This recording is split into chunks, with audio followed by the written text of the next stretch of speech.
the Green Hornet.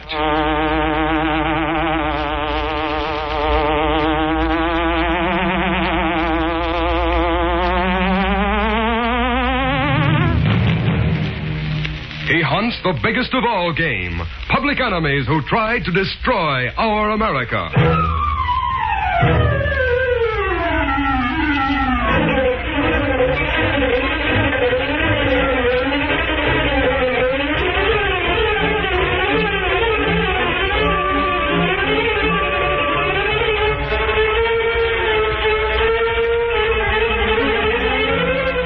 With his faithful valet Kato, Britt Reid, daring young publisher, matches wits with the Underworld, risking his life that criminals and racketeers within the law may feel its weight by the sting of the Green Hornet.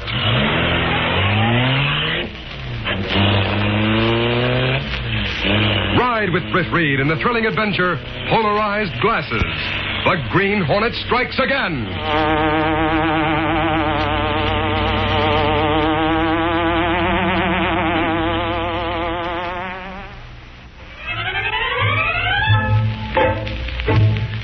Lenore Case, secretary to Britt Reid, looked up as Mike Axford entered her office. Good morning to you, Casey. What on earth? Who do you think you are with those dark glasses on? A movie star in disguise, Michael? I bet they look as good on me as they would on anyone else. Don't bet too much on that. Well, what's the idea? They look like expensive ones, too. Sure, gold rim ones they are. As a matter of fact, Casey, I found them and wore them in here just for a gag. Oh, so that's it. I wondered. Yep. Here's the case they were in. Oh, let's see. It's a nice case, too. Say, there's an address label pasted inside the cover. There's a name and address on it. Sure, I know that. Mrs. Davidson Forrest, apartment 101, Bayside Terrace. Quite a swanky address, Michael. That it is, Casey. It's that big apartment house built right on the edge of the cliff along the bay. A lot of big shots live there. You'd better send those glasses over to Mrs. Forrest today. Send them, you say? Nothing doing. I'm taking them over myself in case there's a reward. Oh, you would. Sure. And what's more, who's to say that Dame Mrs. Forrest ain't a good-looking widow with a lot of dough? So that's it. Casey, I know you'd be jealous when I said that. Jealous? So you admit it, do you? You can't stand the thought of me maybe falling for the rich widow, so you flare up and you get mad. What's the big joke around here? All right, now, ask for this, Mr. Reid. He found a pair of glasses. These. And the owner's name is inside the case. He decided she might be a widow and that she might be rich. In which case, she'd swoon at the sight of Axford and later drag him to the altar, is that it? Oh, naturally, according to him. Oh, Casey can't take a little kidding, Reid. I'm going to return the glasses to the lady that owns them, Mrs. Forrest. Mrs. Davidson Forrest of Bayside Terrace Apartments? Yeah, that's her, all right. You know her, Reid? Well, I've heard of her. In fact, I've been invited to a reception at her place day after tomorrow. Huh. You never met her. How come you get invited? You don't get around much, do you, Michael? She's probably invited the whole social register. Well, Mrs. Forrest is a newcomer to the city. Does a lot of entertaining. Seems to have some wealth and manages to draw a good many prominent people to her affairs. How come she gets to invite people she don't even know? Oh, a swanky address, a good social secretary, and a prominent name as honor guest will get people to her affairs. For instance, on my invitation, it says, to meet Baron de Soroka. Huh. She must be somebody to know a baron. It might turn out that the guest of honor won't show up. Why not? Mr. Reid means there's a possibility there isn't any such person as the Baron. It's just a come-on to get other prominent people to attend. I'd go anyhow, baron or no baron. Well, I'm going to drive me jalopy over there this morning and take back her glasses. See you later, Reid. If she's a rich widow, Casey, maybe I can get you an invite to the wedding. So long.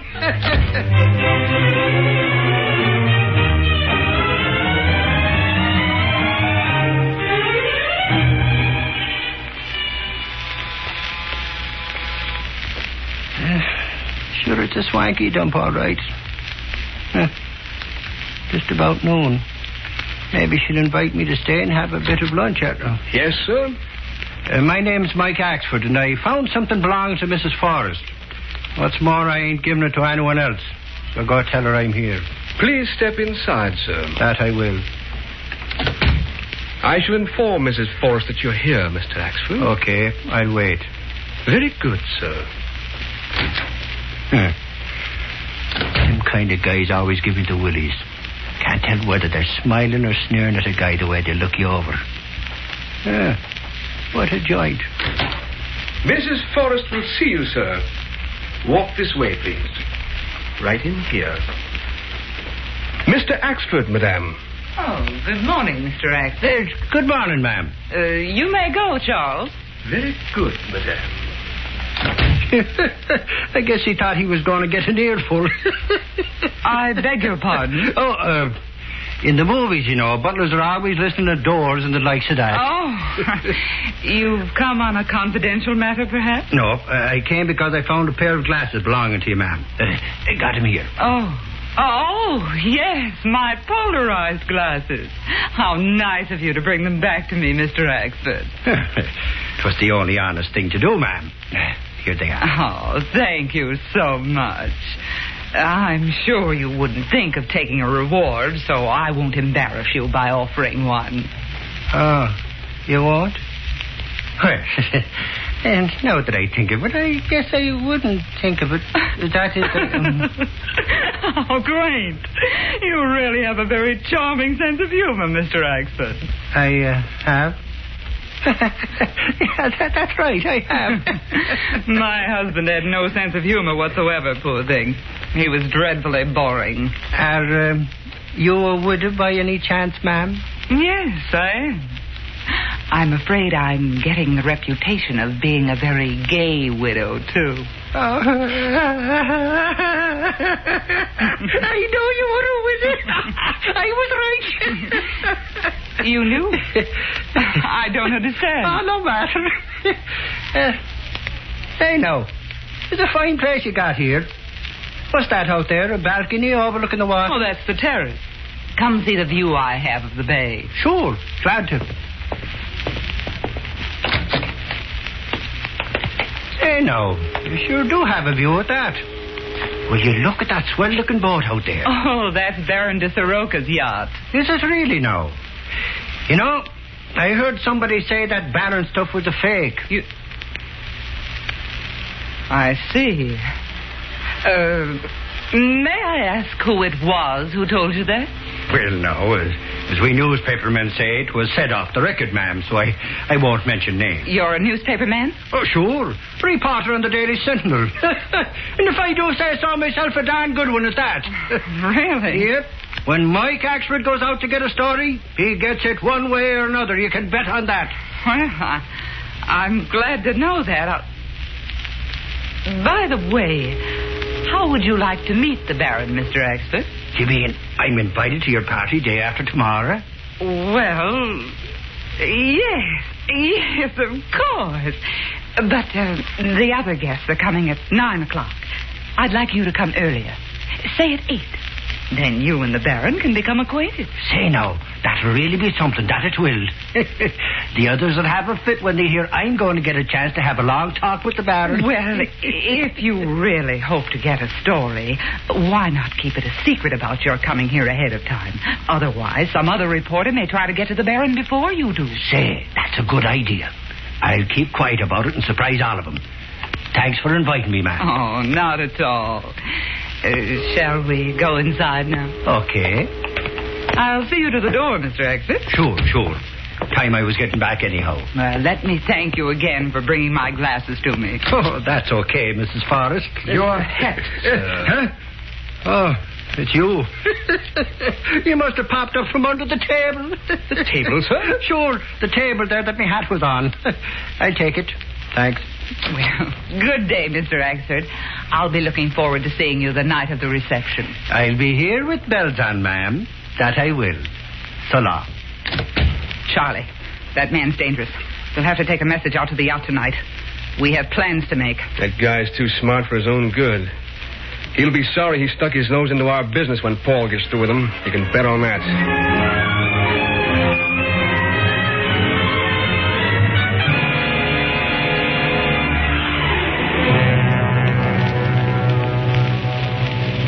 It was a few minutes before 8 on the night of the Forrest reception.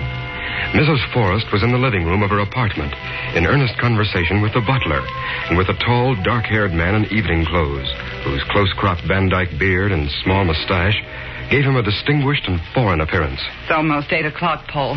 He'll soon be here. Are you sure he'll come alone, Lily? Oh, if he doesn't, it'll spoil everything. I tell you, both be on guard. That man Axford is dangerous. Charlie says he was smart enough to play the dope when he came here. Yeah, that's right. To look at him and talk to him, you'd think he was really dumb. But he was suspicious of Charlie right away, and he hinted that he knew the Baron was a fake. Yeah, and he knew Lily was a widow. Then he made an excuse to get out on the terrace and mention the yacht. Do you think he's working alone, Lily? No, I don't. So you'll have to be careful. He said he was told the Baron was a fake. Well, I thought he was a government man at first, and then he said he was a reporter. You checked that, of course. Yes, there is a reporter named Axford on the Daily Sentinel. Made quite a point of seeing me personally to hand me my polarized glasses, too. Charlie and I'll see that he's taken care of. You'll have to play your part as the Baron very carefully until you get him on the terrace. Yeah, he's heavy set. Looks like he might put up a good fight. We'll have to move in on him easy. We will, don't worry. My role as the Baron is my biggest gamble yet. But my forged credentials are perfect. I have the backing of a certain government. My disguise has proven itself. I'm not going to let that snooping reporter crab everything right at the climax of our act. Oh, he's at the door. Go let him in, Charlie. Okay. I'll stay only a minute, and then I'll suggest you two go on the terrace for cocktails. That'll give you your chance. Right. Now, for the switch to the Baron's accent. Mr. Michael Axford. Good evening, Mrs. Forrest. Mr. Axford. Oh, you're right on time. Baron de Soroka, may I present Mr. Axford? Delighted, my dear Mr. Axford. Glad to meet you, Baron. I'll leave you two gentlemen alone so that you can get acquainted. I have so much to do before the other guests arrive. You're most thoughtful, Madame Forrest. Go right ahead, ma'am. Don't let us keep you. I suggest you go out on the terrace. I'll have Charles bring cocktails. Suits me. Eh, Baron? Let's go. Of course.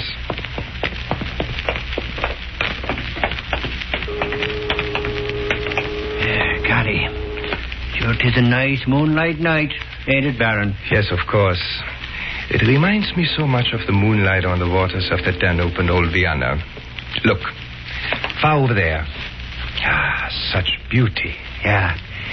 By the way, I want to ask you... Oh. Good work, Charlie. Now we'll take this guy where he won't do any snooping for a long, long time.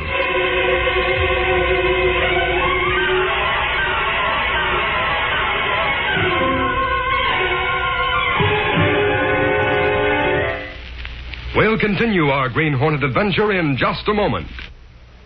Almost an hour had passed since Mike Axford had met with foul play in Mrs. Forrest's apartment. Britt Reid, with his faithful valet Kato at the wheel, was driving along in his smart club coupe on the way to the Forrest reception. The road ran straight down to the bay. The Bayside Terrace Apartments was outlined to the left. Directly in Britt's line of vision were the moonlit waters of the bay and the lights of the boats at anchorage. The view of water and boats much better when seen through a polarized glass of windshield, Mr. Britt. Yes. Polarized windshields should be made standard equipment on all cars, Kato. I often think... Well, that's strange. Well, what you think strange? Now, look. See the outline of that yacht out in the bay? Well, yes, sir. Notice the light on it? Oh, it seemed to flash off and on. Well, that's it. It flickers as though someone were sending signals. Was that true? Now, stop for a moment, Kato. We're watching. See? 1, 2, 3. Pause. 1. Now there's 2 very quick ones. Well, there. 1, 2. Pause. 1. And 2 more quick ones. There's no doubt those are signals of some kind, Kato. With not Morse or international code. I know. The 2 quick ones seem to indicate the end of a word or perhaps a letter. Oh, let's go down, Kato. Yes, sir. It won't do any harm for us to phone police headquarters and have them investigate. Well, that's best. If there's nothing wrong, there's no harm done by calling police. That's right. Well, say, did Axford come home tonight? He left the office early. Oh, yes, sir. Well, he come in with dinner suit. It not fit very well. It quite tight. He take your black pearl studs to wear. I hope he doesn't lose one of them. I wonder where he's going. Well, he not say, Mr. Britt. Well, here, Bayside Terrace. I'm not going to stay long, Kato. You might as well wait for me. I wait. I'll see you later. Good evening, Mr. Reid. Well, Sergeant Burke. What are you doing around here? Something wrong? No, nothing like that. I just drove over with a couple of the boys. This is a big affair, and the cars get pretty well jammed up unless we keep them moving. Oh, I see. Oh, by the way, I was going to call headquarters, so I'm glad I ran into you. There's something I want you to see. Step out here to the curb where you can see the bay, will you? Sure. What do you want me to look at? Well, out there in that yacht. Notice the light? It flickers regularly as though signaling. Well, I'm looking at it, but it ain't flickered yet, Mr. Reid. That's right. Well, I'll run along to the reception. If you find out anything about that light, let me know. That I will, Mr. Reid. See you later. Okay, Sergeant. I'll talk to you when I come out. I won't be long.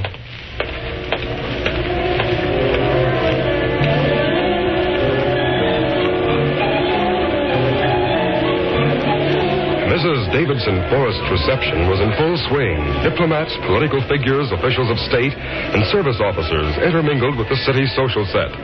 Britt Reid stood talking to one of his many acquaintances. Did you meet the Baron, Britt? Yes, for just a moment. I understand his yacht is anchored right out there in the bay. Really? I noticed the yacht a while ago as I drove here. I didn't know whose it was. Yeah, that's a nice way to travel. Yes, very.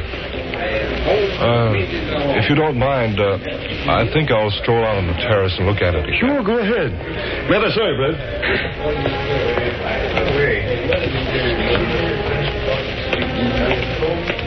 Oh, Mrs. Forrest.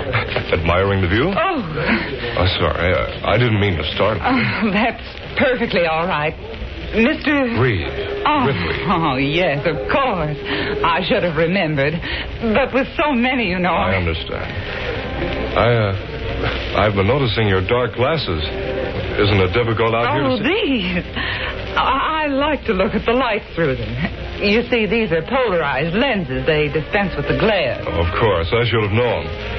Well, I stepped on something that felt like a bead. Probably just a pebble. Sometimes the wind blows a few onto the terrace. If you don't mind, I'll go back to my guest. Yes, of course. I'll have a look at whatever it was I stepped on. Light my lighter. Looks like black pearl stud. Real pearl, too, or it would have been crushed under my foot. These aren't too common. Well, this one is mine. I can tell from the setting. Have a look around. Axford must be here someplace. He must have crashed the gate.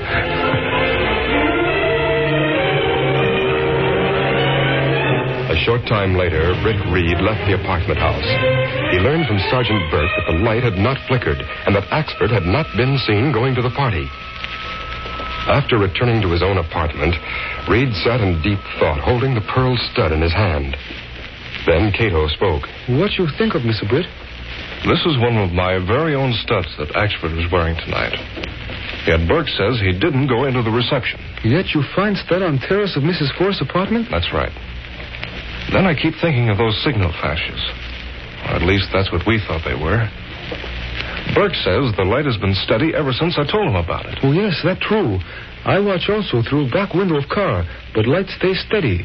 Another thing that I've been thinking of is Mrs. Forrest standing on the terrace away from her guests looking at the view, which you can see anytime. She has polarized glasses just for the purpose of looking at... Wait a minute. What matter? I just thought of something. We're going back down there, Kato. We'll check things once more. But this time, we'll take the Black Beauty just in case. Come on.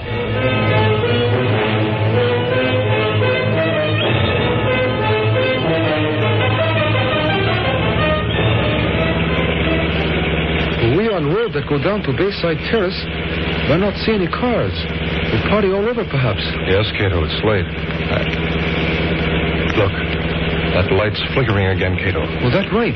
Stop in the shadows and then we'll watch it again. I'll get out a pencil and a bit of paper. We'll keep track of those flashes and try to figure out the code.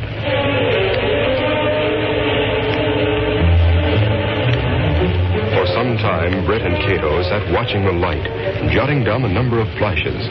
Suddenly, Britt spoke. Kato, I think I've hit the code. The flashes before the short pauses seem always to run numerically from 2 to 9. None over and no ones. Well, that's right. The flashes after the pauses run only from 1 to 3. I'm convinced they're using the telephone dial as a code. There are 3 letters in each circle from 2 to 9. So that flashing, let's say 2, pause 1, that could be the letter A and so on. Well, that code, all right. Okay. Then let's put together what we've written down and see what they were saying with that light.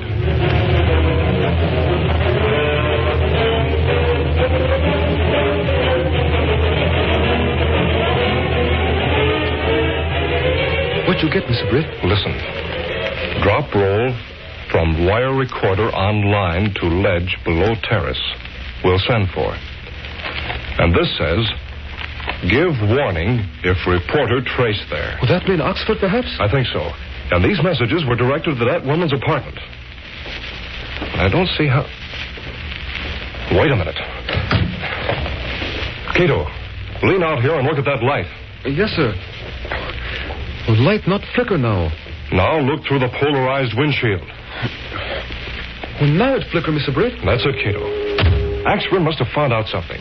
He went to that party and something happened. He's in danger on that yacht, I'm sure of it. Get going, Kato. We have work to do and fast.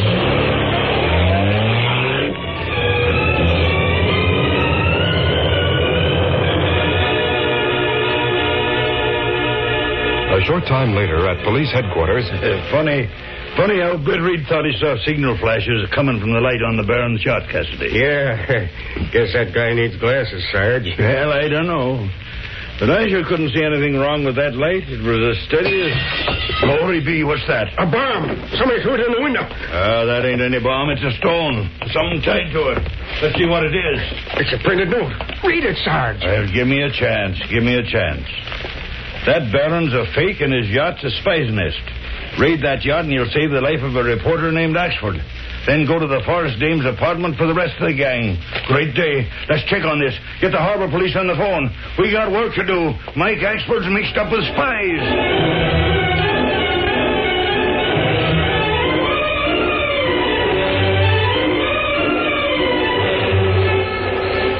We find roll of recorded wire, Mr. Britt, on ledge below terrace. Now what we do? We'll wait here just outside until we hear a commotion from the yacht. Then we'll go inside. Well, maybe police come here before we get it. There go the harbor police to the yacht. The men on yacht shoot at police. Yes. Come on. That's our cue for some action.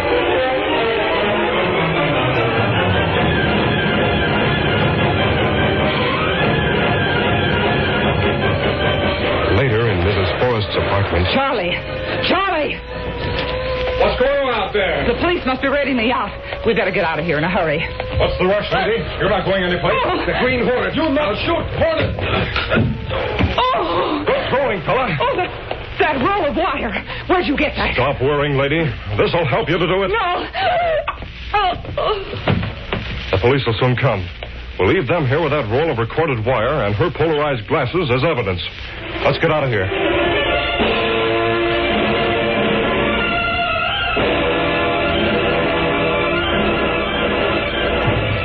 Later in Britt Reid's apartment, soon after Sergeant Burke brought Axford home... Wasn't that some story we got, Reid? Yes, it was, Axford. I still don't get it how polarized glass works.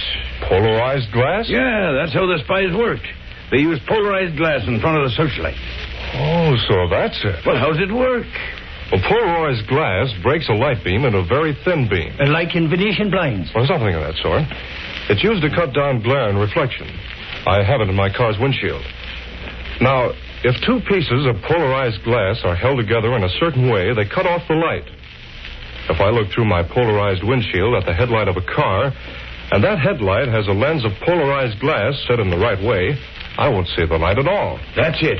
Mrs. Forrest had glasses like your windshield. Those guys on the boat held polarized glass over the light, and it was cut off from Mrs. Forrest. And for me when I saw it through the windshield of my car. Yeah, and people seeing the light without looking through that trick glass didn't notice any change. That's how those lugs could send signals no one but the dame could see. They made dots and dashes by covering and uncovering the searchlight with the polarized glass. And she saw those dots and dashes because she had on polarized glasses. That's it. Reid, there's more to tell you. That Baron was a fake. He was just to come on to get important officials to Mrs. Farr's party. Then when they were talking confidential, she'd give the butler a signal and he'd start the wire recorder going. Microphones were hid all over the place. They got important bits of news for the foreign power that paid them. Amazing. Sergeant, you did a swell job of breaking that case. How you did it is hard for me to say. Huh. It ain't hard for me to say it. 'Twas a tip-off by somebody that did it. I'll bet it was the Green Hornet. 'Cause when we found them spies, there was a Green Hornet seal on the wire recorder. And to think the whole thing started over me finding them polarized glasses. Ain't it amazing?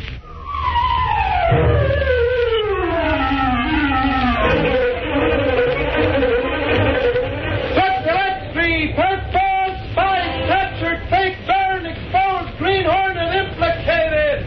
Read all about it. Green Hornet still at large. Set the Red Street. Purple.